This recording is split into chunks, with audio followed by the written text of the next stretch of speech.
হাসিনা পালিয়ে যাওয়ার রুদ্ধশ্বাস শেষ 2 ঘন্টা কেমন ছিল? 5ই আগস্ট 2024 বাংলাদেশের দীর্ঘ সময় ধরে ক্ষমতায় থাকা শেখ হাসিনা ভারতে পালিয়ে যায়। গণভবন দখল করে ছাত্র জনতা।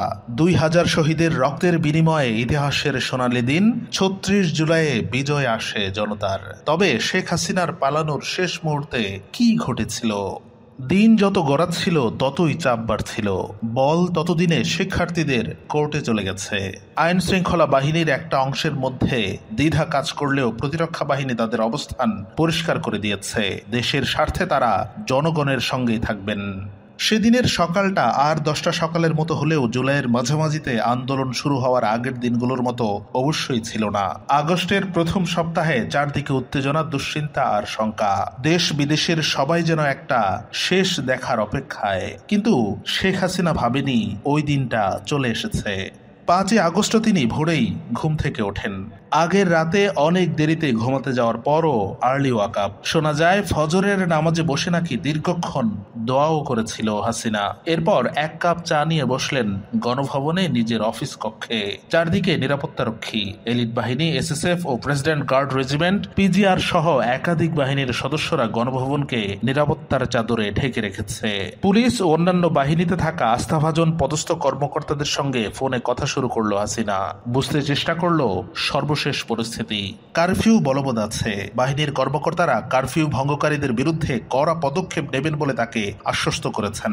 জানানো হলো রাজধানীতে প্রবেশের সব পথ বন্ধ করা হয়েছে। একটা পিঁপড়াও ঢুকতে পারবে না। শেখ হাসিনা নাস্তা করলেন। এটাই যে গণভবনে তার সর্বশেষ নাস্তা তা হয়তো তখনও কল্পনা করেননি তিনি। ওই দিন খাবারের মেনুতে কি থাকবে তার খোঁজও নিলেন।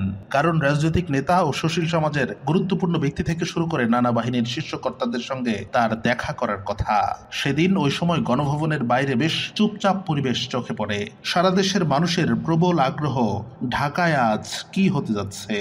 আগের দিনগুলোর তুলনায় প্রধানমন্ত্রীর বাসভবনের বাইরে সেদিনের নিরাপত্তা বেশ কড়া। কিন্তু অবাক করা বিষয় হলো গাড়ি চলাচল করতে দেওয়া হয়েছিল সেদিনও। এমনকি রিক্সা, ব্যাটারি চালিত অটোরিক্সাও। গণভবন থেকে কয়েক মিনিট গাড়ি চালানোর দূরত্বে অবস্থিত বঙ্গবন্ধু স্মৃতি জাদুঘর, সেই 32-এও কড়া নিরাপত্তা ব্যবস্থা। তবে আগের দিনগুলোর মতো গণভবন সংলগ্ন আসাদ গেট থেকে বঙ্গভবন পর্যন্ত আওয়ামী লীগ, স্বেচ্ছাসেবক লীগ এবং হেলমেট পরা ছাত্রলীগ কর্মীদের দেখা মিলল না। তাদের আসতে হয়তো আরও ঘণ্টাখানেক সময় লাগবে। হোটেল ইন্টারকন্টিনেন্টাল মোড়ে এসে দেখা গেল গাড়িগুলোকে সাকুরা বার এন্ড রেস্টুরেন্টের পাশে ছোট রাস্তায় ঘুরিয়ে দেওয়া হচ্ছে। কেউ বলেন ট্যাঙ্ক, কেউ বলেন এপিসি।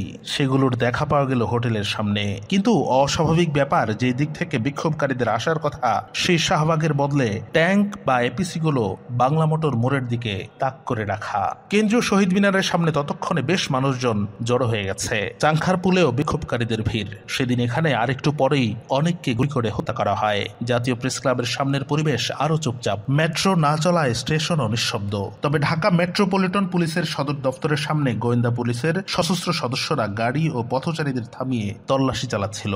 কাছের মিন্টু রোড, হেয়ার রোডের মন্ত্রীপাড়াতেও শুনশান নীরবতা। কেবল প্রধান বিচারপতির বাসভবনের বাইরের দেয়ালে কিছু কর্মীকে গ্রাফিতি মুছে রং করতে দেখা যায়।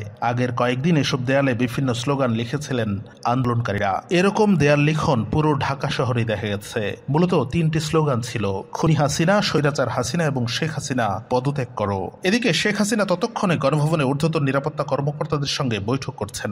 বেশ কয়েকটি গোপন সূত্রের মাধ্যমে ফাঁস হওয়া খবরের ইঙ্গিত বড় কিছু ঘটতে চলেছে। নিজের দলের লোকদের ব্যবহার করে আন্দোলন দমাতে নিরাপত্তা বাহিনীর কাছ থেকে তিনি আগের দিনটা সময় নিয়েছিলেন। কিন্তু তাতে হিতে বিপরীত হয়। আন্দোলন আরো ছড়িয়ে পড়ে। অনেক হতাহতের ঘটনা ঘটে। সেদিনই বৈষম্য বিরোধী ছাত্র আন্দোলনের নেতারা লং মার্চ টু ঢাকা একদিন এগিয়ে এনে 5ই আগস্ট ঘোষণা দিয়েছিলেন। আর তাতেই কাজ হয়ে যায়। এর 2 দিন আগে সেনাবাহিনীর কর্মকর্তাদের অফিসার্স অ্যাড্রেসে সেনাপ্রধান বলেছিলেন সশস্ত্র বাহিনী দেশের স্বার্থে জনগণের পাশে থাকবে। সব মিলিয়ে বোঝাই যাচ্ছিল গণ অভ্যুত্থান খুবই আসন্ন। আর সবকিছু চূড়ান্ত রূপ পায় 5ই আগস্ট। সকাল 10:30টার মধ্যে শেখ হাসিনা নিরাপত্তা বাহিনীর শীর্ষ কর্মকর্তাদের ডেকে পাঠান। তারাও শেখ হাসিনার সঙ্গে আলোচনায় বসতে যাচ্ছিলেন। 1971 সালের 16ই ডিসেম্বরের মতো ঢাকার পতন হতে চলেছে এমন গোয়েন্দা প্রতিবেদন নিয়ে তারা বৈঠকে যোগ দেন। পার্থক্য হচ্ছে 71-এ পাকিস্তানি বাহিনীকে মুক্তি বাহিনী এবং ভারতীয় বাহিনীর যৌথ বাহিনী ঘিরে ফেলেছিল। আর 2024-এ হাসিনার পদত্যাগের দাবিতে বিক্ষোভ। শেখ হাসিনা নিরাপত্তা বাহিনীকে তাদের ব্যর্থতার জন্য ভৎসনা করেন, বিক্ষোভকারীদের প্রতিরোধের নির্দেশ দেন। কিন্তু বাহিনীর প্রধানরা আর রক্তপাত চান না, তারা রক্তপাত এড়াতে চান। তারা জানান গুলি করলে আরো হতাহতের ঘটনা ঘটবে, রক্তের বন্যা বয়ে যাবে। কারণ পুরো জুলাইতেই পুলিশের নৃশংসতায় আন্দোলনকারীদের দমিয়ে রাখা যায়নি। তাই তারা বুঝলেন রক্তপাত করলেও কিন্তু তার বিনিময়ে গণভবন থেকে মানুষকে দূরে রাখার নিশ্চয়তা দেওয়া যাচ্ছে না। তারা গোয়েন্দা প্রতিবেদন তুলে ধরে প্রধানমন্ত্রীকে রাজধানীর প্রবেশ পথে লাখ লাখ মানুষ অবস্থান করছেন বলে জানান।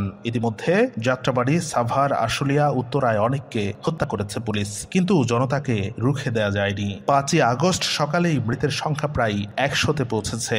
তখনও ডিএমপি কমান্ড সেন্টার চালু ছিল।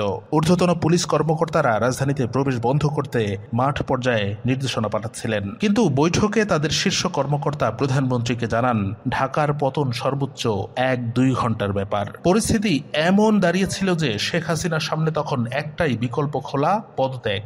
প্রথমবার সেই প্রস্তাব প্রত্যাখ্যান করেন তিনি। অফিসারদের ধমক দিয়ে বলেন তাদেরকে তিনি তুলে এনে আজকের এই অবস্থানে নিয়ে এসেছেন, অথচ এখন তারা সরকার ও রাষ্ট্রকে রক্ষা করতে পারছেন না।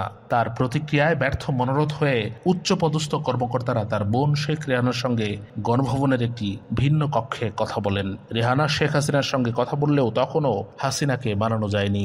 এরপর ফোন করা হয় যুক্তরাষ্ট্রে থাকা তার ছেলে সজীব ওয়াজেদ জয়কে। তিনি কর্মকর্তাদের সঙ্গে আলোচনায় প্রথমে সরকারকে রক্ষা করতে তাদের ব্যর্থতার অভিযোগ তুলে ধরেন, কিন্তু অবশেষে জয় পরিস্থিতির গুরুত্ব বুঝতে পেরে মায়ের সঙ্গে কথা বলেন।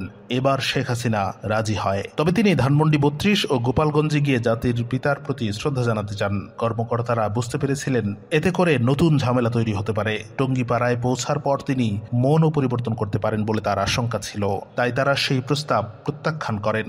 এবার শেখ হাসিনা জাতির উদ্দেশ্যে ভাষণ দিতে চাইলেন। জয়ের ঘনিষ্ঠ বন্ধু তৎকালীন তথ্য প্রতিমন্ত্রীকে সংক্ষিপ্ত বক্তৃতা প্রস্তুত করতে বলা হয়। তার মোবাইল ফোনে সেটির খসড়া লিখেছিলেন, অথবা আগে থেকেই সেই খসড়া তৈরি করা ছিল। কর্মকর্তারা ঢাকা ও শাহবাগের আশপাশে ছাত্র জনতার অবস্থানের নতুন তথ্য দেন। তাদের হিসাব অনুযায়ী গণভবন থেকে বিক্ষোভকারীরা কেবল 45 মিনিটের দূরত্বে। তাই তখন বক্তৃতা রেকর্ড করার প্রস্তাবও প্রত্যাখ্যান করা হয়। জাতির উদ্দেশ্যে শেষ ভাষণও শেখ হাসিনা আর দিতে পারেননি। শেখ হাসিনা এরপর ভারতের প্রধানমন্ত্রী নরেন্দ্র মোদীকে স্যাটেলাইট ফোনে ফোন করে তাকে ভারত নিয়ে যাওয়ার জন্য একটি ফ্লাইট পাঠানোর অনুরোধ করেন। মোদী সঙ্গে সঙ্গে রাজিও হয়ে যান, কিন্তু দ্রুতই আবার ফোন করে মোদী জানান কোনো আনুষ্ঠানিক প্রক্রিয়া ছাড়া বিমান পাঠালে তা আন্তর্জাতিক আইনের লঙ্ঘন হবে। এটি তার প্রস্থানের উপরও প্রভাব পড়তে পারে। গণমাধ্যম সূত্রে জানা যায় সে সময় ভারতকে ঢাকা অ্যাটাক করতেও বলেছিল হাসিনা।